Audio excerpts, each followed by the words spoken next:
Good, how are you? Are you ready? I am. I would say one of the hardest things I've had to go through is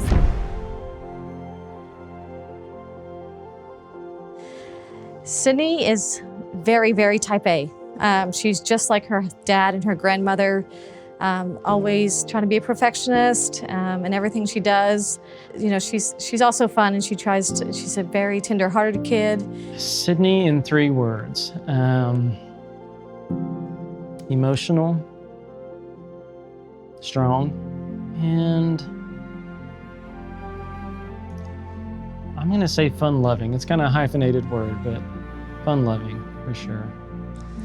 I would say that Sydney is confident, she's strong, she is one of the best sisters that anybody could have, and she has the greatest personality in the world.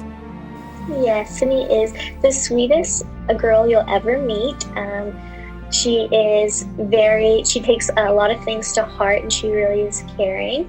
But she also has a fun personality that makes her just like a little sunshine to be around.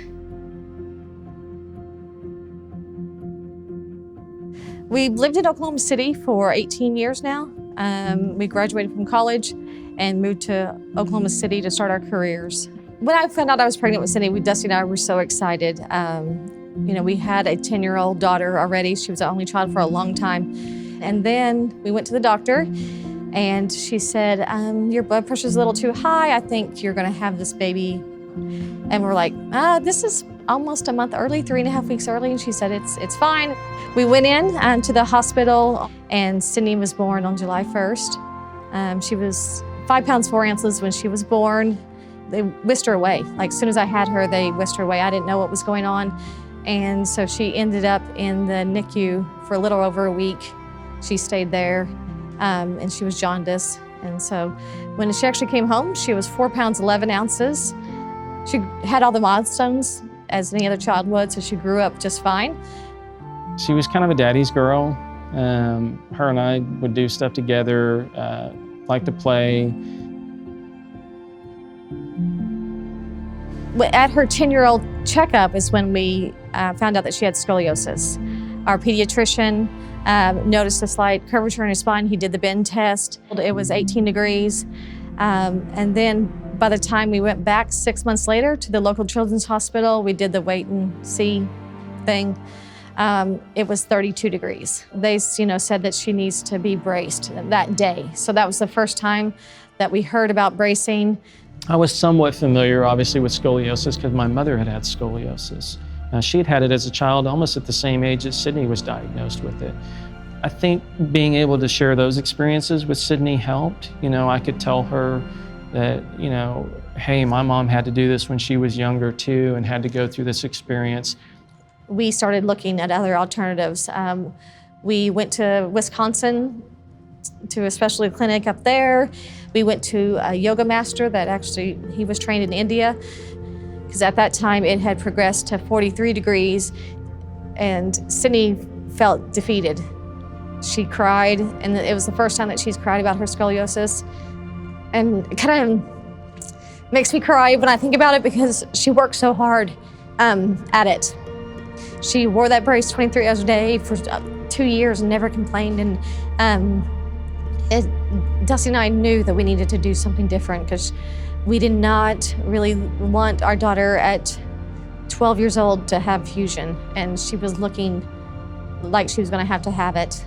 My wife, was really the one that started doing a lot of the research, looking on Facebook and trying to find, kind of like for more like a support group.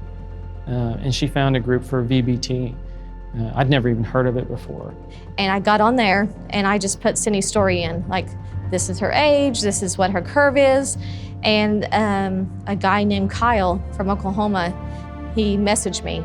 And so he said, at Shriners, you don't have to worry about anything. You just need to go. Like, local Shriners will help you get there. I had read that this vertebral ball tethering was not FDA approved. And so I try to, research as much as I can. And so within a few days, I have had the x-rays and I had them mailed to Shriners, and Dr. Huang said, we'd like to see you in person. And so we scheduled our trip to Shriners.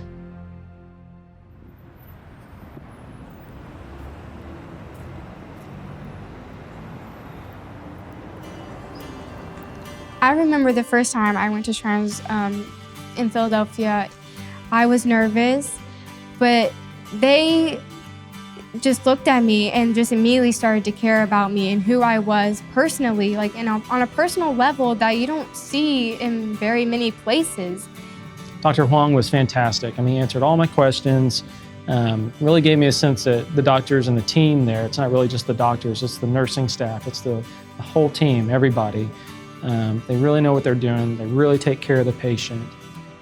And then there was also a sense that, you know, it wasn't just like we were going to go there and be a patient of Shriners for the time of the surgery, and then afterwards we go home and we're sort of left on our own.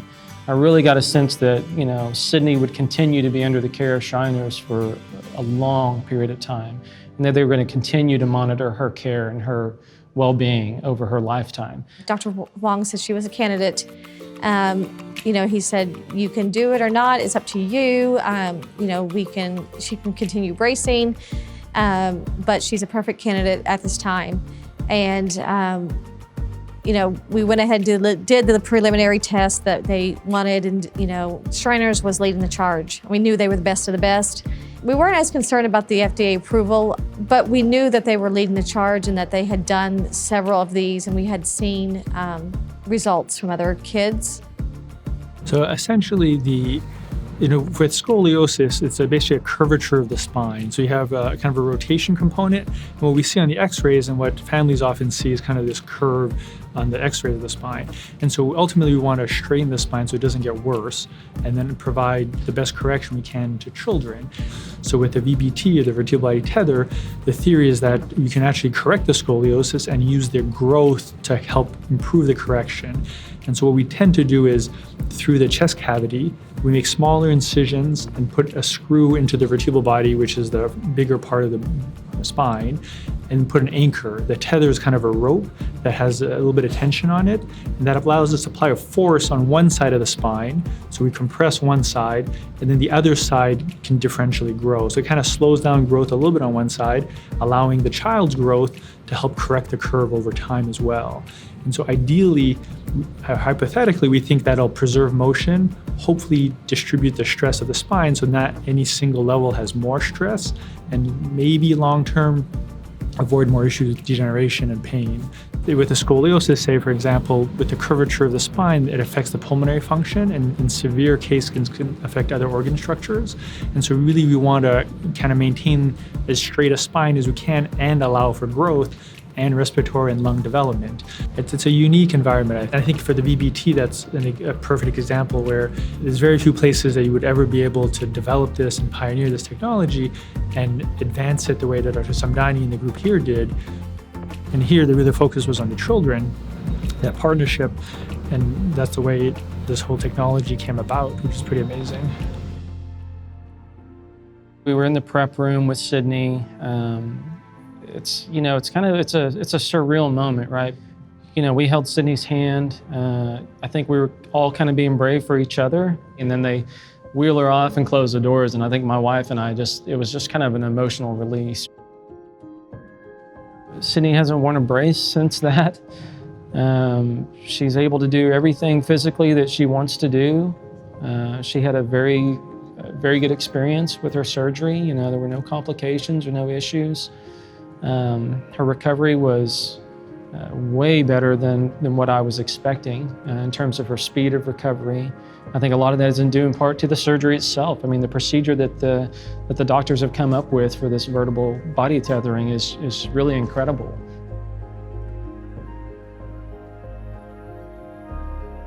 So when you play oboe, you have to use a lot of air. It is such a tiny instrument, but each note is so different and it sounds completely different. You have to use all your lungs, all the air in your lungs. So she had her surgery in February and she went back to school 6 weeks later, but she was playing her oboe, practicing within 3 to 4 weeks. And so she even came to me and she was like, I can breathe. Like she didn't notice that she couldn't breathe fully. And so now she can breathe fully. I love that my kids are in music now. So Evan plays guitar, and he's also in percussion in 7th grade in the band. Sydney, of course, is in the band, and she plays oboe and the saxophone. So we've got a lot of, musical influence in our family.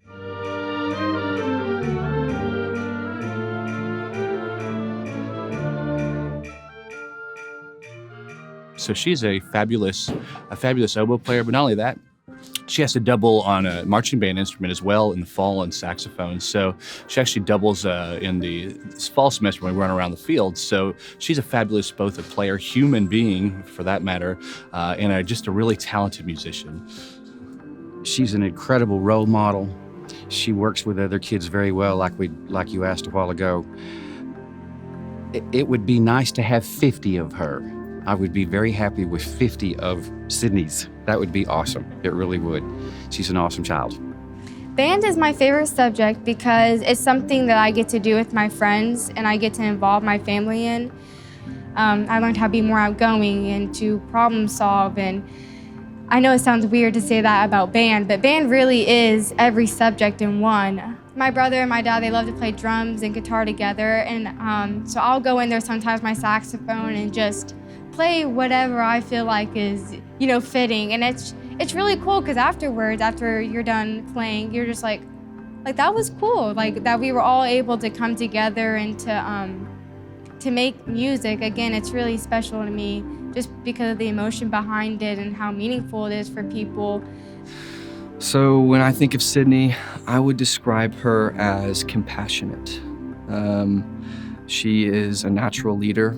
And I see that play out in the youth group. So during my surgery, my church group was so supportive. And my pastor, he would come to me and he's like, if there's anything that I can do for you, just let me know. And I felt like I could really open up to him and tell him my fears and worries.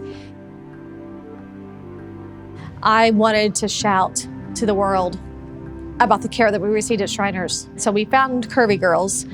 And we support over 30 members now. We have over 30 members in our group. We run 2 groups, one in Tulsa and one in Oklahoma City. My support group has helped me as a person in so many incredible ways. I am a lot more confident in myself, and I've learned how to be a good listener. So I have a best friend, her name is Katie. She actually lives right across the street from me. We've been best friends since 2nd grade. It's over the years, it's gone to be a very, very strong friendship. I would definitely say she's an inspiration to me because she's had to deal with so much in her life of just all the struggles of getting through scoliosis, and throughout the whole experience, she's been positive, she's been looking forward, and she's had a good attitude about everything. She'll be a great national patient ambassador because, like I said, she is very giving, very kind. She cares about others. She wears her heart on her sleeve. She's very kind of emotional. You can see just how willing to help others that she is. I would call her the best sister of all time, because she's just been there for me. She helped me out in situations I didn't know how to get out of. She helped me with schoolwork. She's just always been there for me. She surprises me a lot, Sydney does. How kind she is to other people. When kids are teenagers, they're not always so kind. But Sydney, she takes that person in. And then the support that she gives to the girls in the scoliosis group. I mean, she does that outside of just the one time we meet a month. I'm proud of her in a lot of different ways, right? I'm proud of her because she's strong, I can see that she's a lot stronger than she thinks she is sometimes, but she does push herself. She has incredible work ethic, and I see that in how she does her schoolwork. The hardest thing that I had to go through mentally was scoliosis, and again, it was hard because I just felt so alone and confused. Obviously you're like, why does this happen? How did this even happen? Like, did I do something wrong? I put a lot of guilt on myself. I was disappointed in myself. I felt like I didn't do enough. And so going through that disappointment and, learning that none of that was my fault and I did my best, working through that was probably the most difficult part of my journey. I think Shriners Hospital care is unique because I just don't think they realize what an impact they've made on my life. They've given me the opportunity to move on from my journey, all the things I've learned and all the hardships. I can take that now and help someone else. I get the opportunity to say, okay, that chapter in my life is done. What can I do now to help others that are going through the same thing that I went through? And I know how lonely that was. And so I never want anyone to feel that way. I'm so thankful that I have scoliosis because my family is closer than ever and I have amazing friends that are always there to support me. When I get older, I want people to know me as someone who always looked on the positive side and was always there to put a smile on someone's face, no matter how I felt or how bad my day was, and just not letting that reflect on other people. Just letting them know that everything's gonna be okay and there's always a positive outcome of something, even if it's hard.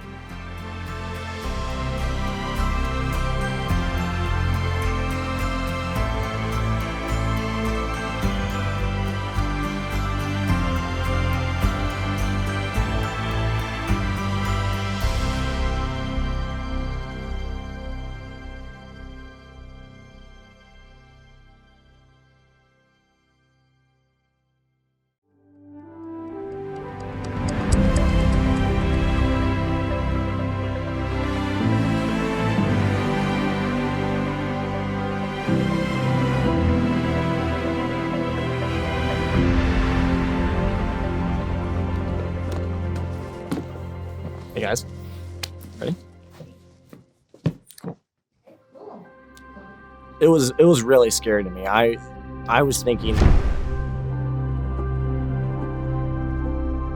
My wife Vicky and I have 3 boys. Jacob is 26, Nathan is 25, and Seth is 17. If I had to describe Seth in 3 words, I think he's thoughtful. I think he's funny. And he's awesome. He's unique in that he's a very hard worker. He's very driven. He's very fun to be with. Seth, in my eyes, is a very humble individual. He has a confidence that he can figure things out for himself, and I really admire that about him. So he's got a good social life. His grades are doing great, and he's working hard at his sport. Fort Wayne's a small city in northeastern Indiana with a population of probably 300,000 in the outskirts. And Vicky and I have lived our whole lives here. So we were high school sweethearts, got married, and 4 years later started a family. From the time he was born, Seth was never really a complainer. He never asked for anything. He was just easy, laid back, and he's always been that way, even now as a young teenager. So he had his sports physical in the summer, and the doctor noticed that he had some curvature, had some rotation in his spine. And he just commented that this is something we just need to keep an eye on. And I didn't think anything of it. No one in our family has scoliosis, so just put it on the back burner and didn't think about it. And then it was probably sometime a year or so later when we noticed him walking around the house without a shirt on, that something didn't look right. The curvature of his back, the shoulder blade being distorted. So at that point, we had a family friend of ours who was a chiropractor, and we took Seth to see her and take a look at it. So she took us right away into her office and took an x-ray And I think at that time he might have been in the low 30s. His degree, it's a thoracic curve only. And we began treatments with her. It was very painful, and my rotation, flexibility weren't very good at all. It got to the point where I would sit out some recesses because of back pain, because I just couldn't do it, couldn't go out there and play with my friends, which was really hard on me. I was doing exercises that my chiropractor was recommending for me, which did seem to slow down my curvature's growth, but it ultimately wasn't going to stop it, and it seemed that there was only one way to help me, and that was through surgery. She had referred us to another set of doctors, and then we had made an appointment with them, and it was through that set of doctors that we learned of a Facebook group that was a support for parents with children with scoliosis. And then it was through this Facebook group that we learned about Shriners. But we always had a fear of how's this going to affect his life, his development. How's he going to be able to participate in the youth sports that he so much loved to do, and not only that, but just his growth as a young child. We had heard that Shriners had a guideline. They had a parameters that the child had to meet for them to do the surgery, because they were involved with the FDA and this study. So we were hopeful that Seth could meet those parameters.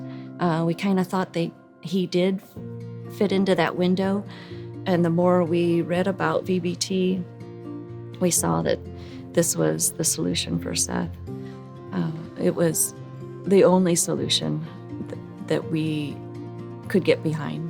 This is a non-invasive surgery. It was not the fusion that everyone had talked about in the past as a solution for scoliosis. So scoliosis is an abnormal curvature of the spine. It has a number of reasons it can arise from the congenital, which is maybe have an abnormal bones, or the bones may be stuck together that causes that curvature. There's some sort of neurologic issue in the spinal cord that can cause it. The most common that we see is the idiopathic scoliosis in the adolescent population, where it's diagnosed above the age of 10. The majority of those patients are actually females. It's about an 8-to-1 female to male ratio that we see, and we still don't know why, which is interesting after all the studies we've been doing. We still call it idiopathic scoliosis, meaning we still don't know exactly what the etiology is. For whatever reason, we think the anterior front aspect of the spine starts to grow a little bit faster than the back, and then the spine just starts to curve and rotate. And it can go at varying paces. It all depends on how fast the child is growing. And we sort of did a lot of the pioneer work here, and it really landed on something called vertebral body tethering. And what it is, it's a growth modulation procedure. So we're kind of trying to harness the remaining growth of the child, which can negatively impact them, because the more they grow, the bigger the curve gets. So can we reverse that and actually turn it in the other direction? And so what growth modulation procedure does, it tries to compress the growth plates asymmetrically. So if you squeeze the growth plates on one side, that will slow down the growth. And if you relieve pressure on the inside of that curve, or the concave portion, that will allow that growth plate will theoretically grow faster or asymmetrically compared to the contralateral side. So the nice part about it is you're not actually fusing the vertebrae. You're allowing the vertebrae to continue to move. They're the screws that are placed into the spine and the front of the chest through these small little ports on the side. That's done all via thoracoscopic cameras. Does not fuse the bones together. They're connected by a flexible cord, so that will allow those motion segments to be preserved. And that's, we think, will have better implications over the long term. From the moment that we first arrived at Shriners, the greeting at the front desk was very welcoming. And from that point on, we felt very comfortable in putting Seth in the hands of the people from Shriners, from the nurses to the doctors, even the guys that run the parking garage. It was an overwhelming feeling of just love and support for the kids. Dr. Pace took the time to really talk to Seth and find out what his activities were and what was best for Seth. The attitude was just a lot more towards Seth's needs versus what the medical doctors could achieve. So we were really happy with what the Shriners had to offer. It was scary, but being with Dr. Pays and his staff, I felt a little more comfortable. You can definitely tell that they know what they're doing and they're experts in their field. And I felt very comfortable being with them. So that gave me a little more assurance that my outcome was going to be good. When it was over, Dr. Pace came out and he had some x-rays for us to keep and showed us the progress that Seth had.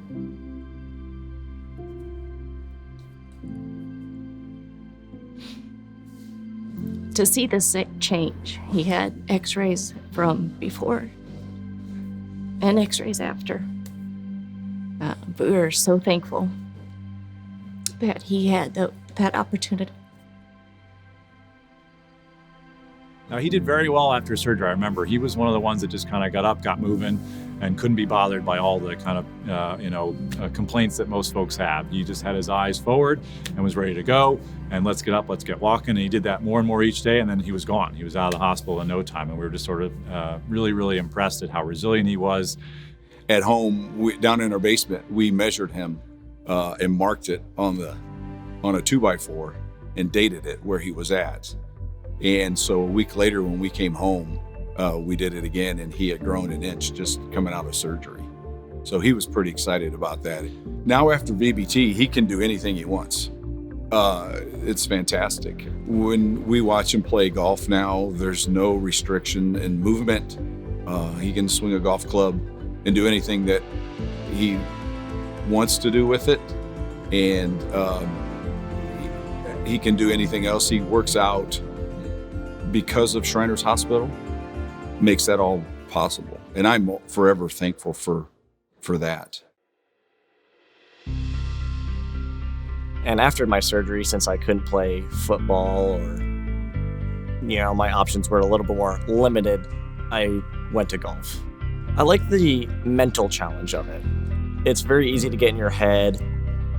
I want to play in the state tournament this year, do very well there, and then make my way up to the D1 golf level. And hopefully that will help me propel myself to the professional level and play either on mini tours or maybe as an instructor. When he wants to read these books, the motivational self-improvement books, and I think he's taken a lot of that in heart. Once those books were recommended, he acted like a sponge from everything he heard from college golf coaches in pursuit of his college golf career. So I think he's really taken a lot of those lessons to heart, and he's even applied some of that to other things where he's trying to learn about random stock exchanges. Definitely can see him being a collegiate player. His honing of his craft over the last 2 years just to be more consistent. He's a great student, which is going to open up his possibilities for what type of school he would want to be in. Great grades, great character kid. He's a great leader on our team. Religion is very important in my life. Between going to church and going to youth group, I can find all that there. And it's very nice to have a little time to hang out with my friends too. Maybe play some ping pong or Wii golf or just board games. It's very fun. Out of all of the youth that we have, he's probably one of the ones who is more mature. I've never seen him be anything but courteous and considerate when dealing with other people. Yeah, just a very fine young man that we're very happy to have here. His maturity and his positive attitude, I think, is infectious, and I think that's something that is, again, really stuck with me when we met Seth, and then we've been able to follow him each time in the clinics, and we see him and we just get a high five from him. He's always smiling, he's always happy, he's always got a great attitude about things. And then again, his willingness to help other patients, I think, again, has been just so helpful for us and for other patients. I think he has a natural born leadership quality to him, and that's what kind of makes him such a great fit to be in this position. He displays a level of confidence, caring, and just an energy about him that I think others also around him admire and look up to. I would just want his legacy to be, you can do anything that you'll put your mind to, and that you can work hard and make those goals become a reality if you're dedicated to it. And even some circumstances that could be discouraging, you can turn them around and really work them to your benefit. Just as maybe you had a little setback there, but I think it can just be something to add fuel to your fire. And I think his attitude is he's always had a pleasant disposition, so I think happiness is something he'll always have. However he measures it, I hope that he will always have that health, happiness, success in his life. Mostly I'm just proud of him. I'm proud of the way he's handled the challenges that he's faced. I'm proud of the young man he's turned out to be. And I've just enjoyed being his dad.